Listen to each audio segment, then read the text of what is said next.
I spent the last month working at the Edinburgh Fringe Festival, the largest arts festival anywhere in the world. If you've never been, every August it brings hundreds of thousands of visitors to the city to view thousands of shows in hundreds of venues, spanning comedy, theatre, dance, music, and everything you can think of in between. I say if you haven't been because if you're in the UK at least, it is very likely that you have, or you've considered it, or you know personally someone who has performed at it or worked at it. Even if you haven't, well, every single comedy performer you see on every single television programme has made their name at the Edinburgh Fringe. I can't pretend to be an expert on the Fringe, as this was the first year that I attended, but my experience working at it taught me one thing.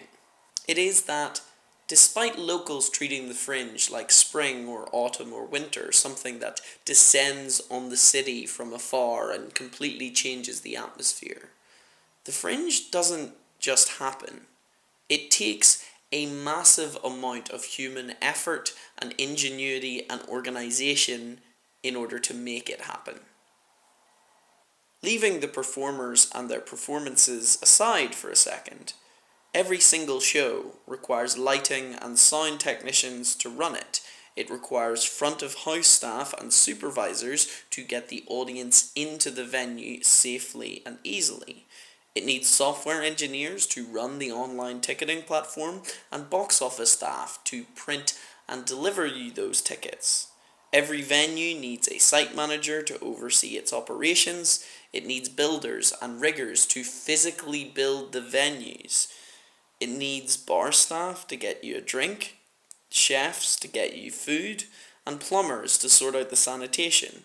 It requires graphic designers to design the flyers and posters that promote the shows, and cleaners to pick up the flyers when you throw them away. It needs lawyers to sort out the contracts, and it needs accountants to make sure that every single individual I've named gets paid a fair wage. Part-time or full-time, temporary or year-round, working for a huge company or an independent company. Those are all of the people who make the Edinburgh Fringe what it is. They don't appear on any posters. They don't win any awards. They don't get a curtain call or a 5-star review. But they make this, all of it, happen. I love the Fringe, and I will be back next year, and I hope to see as many friends as possible when I'm there. But for now, I'm proud that, just for a month, I helped make it into what it is. Thanks for watching. DFTBA.